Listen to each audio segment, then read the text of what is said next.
Hello बच्चों, आपका MST electrical classes में स्वागत है। तो आप सभी कैसे हो? आई होप कि आप सभी अच्छे होंगे। जैसा कि आपको पता ही होगा कि मेरा नाम मनदीप सिंह है। मैं आपको रोजाना यूट्यूब पर इलेक्ट्रिकल सब्जेक्ट पढ़ाता हूँ और जो हमारा जो चैप्टर चल रहा था वो था इंडक्टर। तो हम इंडक्टर के बारे में पढ़ रहे थे। बाकी इससे पहले हम basic electricity, electrostatic, register, DC theory, capacitor वगैरह पढ़ के आ चुके हैं। तो हमारा जो टॉपिक चल रहा है वो इंडक्टर। इसके 2 लेक्चर हो चुके हैं, आज तीसरा लेक्चर है और मैं उम्मीद करता हूँ कि आप पिछले 2 लेक्चर देख के ही आगे बढ़ रहे होंगे। तो हम आज की क्लास का शुभारंभ करते हैं बिना किसी देरी के। तो लेट्स गो, चलते हैं। तो हमारा जो चैप्टर है इंडक्टर। तो इंडक्टर में हमने कल है एक फॉर्मूला पढ़ा था, है ना, जिस पे क्या क्या था। जो इंडक्टर था कौन कौन सी राशियों पे डिपेंड करता है, वो सब चीजें थी। आज हम पढ़ेंगे कि जो इंडक्टिव कोर होती है, क्या है इंडक्टिव कोर।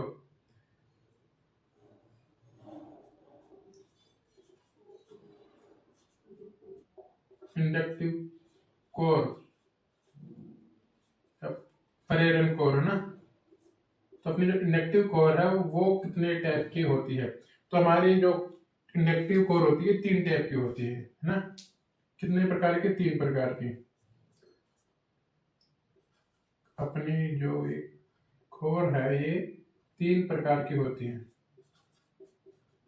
3 प्रकार की होती है। अब 3 प्रकार की कौन कौन सी होती है? एक तो होती है वायु कोर, एक होती है वायु कोर। वायु कोर कौन सी होती है?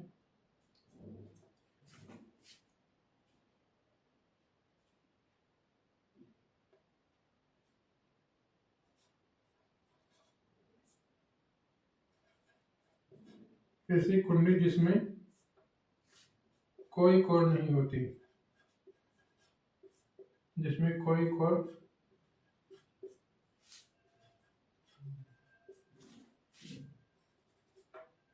नहीं होती।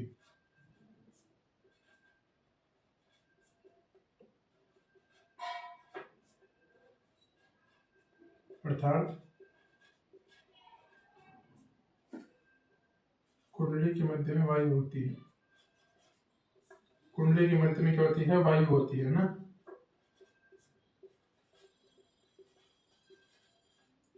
वायु होती है। ये हमारी वायु कोर होती है ना। और वायु कोर की क्या है कि संतृप्तता की स्थिति में क्या होता है, जैसे ही अपनी ये कुंडली है सेचुरेट होती है ना, कि भाई एक ऐसी कंडीशन जिसके बाद उसका चुंबकीय क्षेत्र बढ़ता नहीं है, तो उसको बोलते हैं सेचुरेशन। तो संतृप्तता की स्थिति में हम इस कुंडली में टर्न्स की संख्या जो बढ़ाकर है वो उसके चुंबकीय क्षेत्र को बढ़ा सकते हैं। क्या है? संतृप्तता की स्थिति में, संतृप्तता की स्थिति में कुंडली में टर्न की संख्या बढ़ाकर, टर्न की संख्या बढ़ाकर कुंडली के संतृप्तता की स्थिति में कुंडली में टर्न की संख्या बढ़ाकर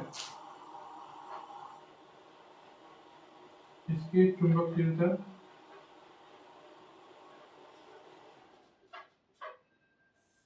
बढ़ाई जा सकती है, बढ़ाई जा सकती है, बढ़ाई जा सकती है। संतृप्तता की स्थिति में कुंडली में टर्न्स की संख्या बढ़ाकर इसकी चुंबकशीलता बढ़ाई जा सकती है ना। ये होती है अपनी वायु कोर। दूसरी होती है अपनी लोह कोर।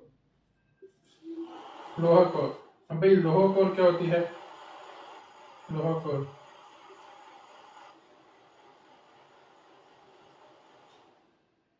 जो ये कोर होती है सबसे ज्यादा इसी का प्रयोग किया जाता है।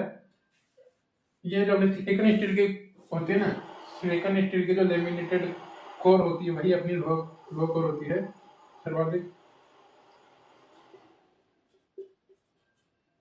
सर्वाधिक इसी कोर का प्रयोग किया जाता है। इसी कोर का प्रयोग किया जाता है, किया जाता है।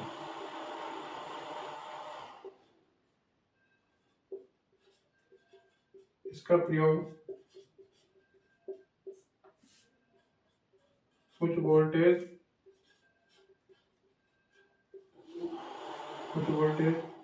में शक्ति के लिए किया जाता है, शक्ति के लिए किया जाता है।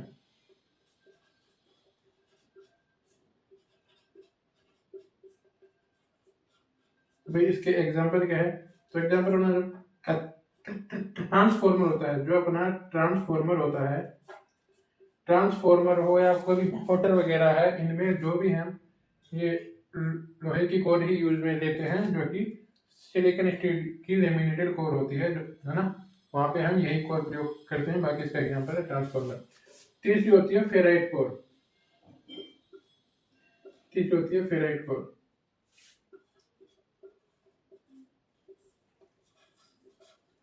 फेराइट कोर, तो भाई ये क्या होती है? तो ये होती है, इसका प्रयोग उच्च आवृत्ति के लिए करते हैं।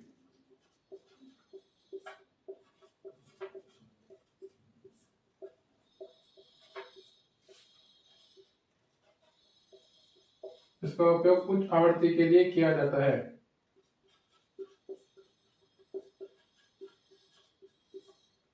किया जाता है।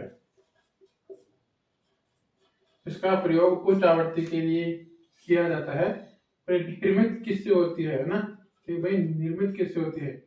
इसमें लोहा कार्बन तो देखो होता ही होता है, जैसे इसमें था, ये थी लोहा प्लस कार्बन प्लस ताम्र से निर्मित, किससे? कॉपर, ताम्र से भी निर्मित होती है। क्या था? कॉपर। लोहा कार्बन में कॉपर से मिलकर ये कोर होती है, बनी होती है। इसका प्रयोग उच्च आवृत्ति के लिए इसका प्रयोग करते हैं। किसके लिए? उच्च आवृत्ति के लिए इसका प्रयोग किया जाता है। ये जो लोहा कोर है, इसका प्रयोग उच्च वोल्टेज और शक्ति के लिए करते हैं, और सबसे ज्यादा लोहा कोर का ही यूज में लेते हैं। अपन जो भी मशीन में पढ़ते हैं वो सब लोहे कोर ही यूज में लेते हैं वहाँ पे, है ना। वायु कोर क्या होता है कि ऐसी कुंडली जिसमें कोई कोर नहीं होती, अर्थात कुंडली के मध्य में वायु होती है, तो वो वायु कोर होती है। संतृप्तता की स्थिति में कुंडली में टर्न्स की संख्या बढ़ाकर हम इसकी जो चुंबकीयता है उसको बढ़ाई जा सकती है ना। ये अपनी वायु कोर होती है, ये फेराइट कोर है। ठीक है, तो ये अपनी है, 3 टाइप की होती है अपनी कोर ना, 3 टाइप की कोर होती है, वायु कोर, लोहा कोर, फेराइट कोर। इन तीनों के बारे में हमने पढ़ लिया है, और मैं उम्मीद करता हूँ कि आपको समझ में आया भी होगा। तो अब हम इसके आगे पढ़ते हैं चुंबकशीलता के बारे में। इसके आगे हम पढ़ेंगे चुंबकशीलता के बारे में, कि भाई चुंबकशीलता क्या होती है, क्या उसका फॉर्मूला है, तो वो हम आगे चुंबकशीलता के बारे में पढ़ते हैं ना। तो अब हम पढ़ते हैं चुंबकशीलता।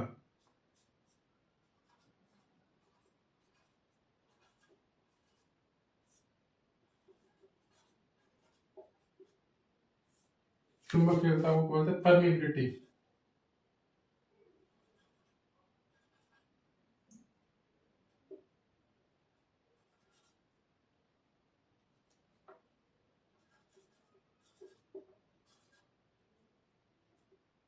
स्पेलिंग मिस्टेक हो सकती है ना। क्या चुंबकशीलता? Permeability, चुंबकशीलता, permeability. तो भाई चुंबकशीलता क्या होती है? चुंबकशीलता अपनी होती है म्यू बराबर म्यू नॉट म्यू आर होती है ना। ये अपनी चुंबकशीलता होती है, चुंबकशीलता का फॉर्मूला होता है। इसमें जो ये म्यू है, इसी को ही हम चुंबकशीलता बोलते हैं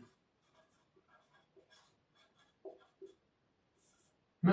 चुंबकशीलता का जो मात्रक होता है, इसका जो मात्रक होता है वो क्या होता है? हेनरी प्रति मीटर होता है। हेनरी प्रति मीटर इसका मात्रक होता है।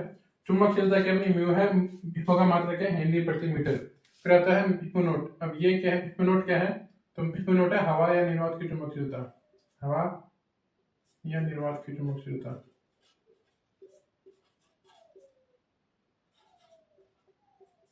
हवा या निर्वात की चुंबकशीलता,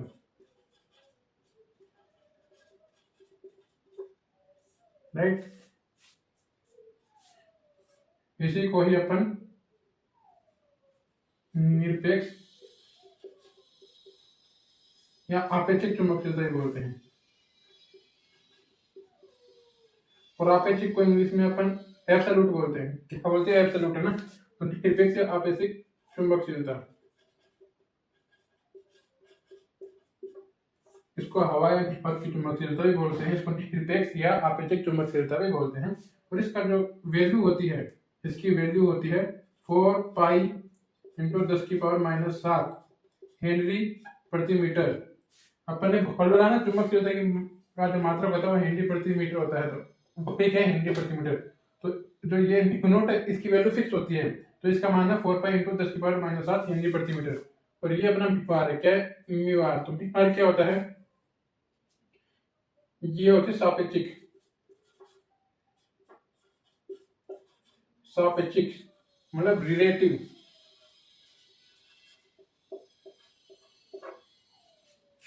क्या है? सापेक्षिक चुंबकशीलता, रिलेटिव चुंबकशीलता।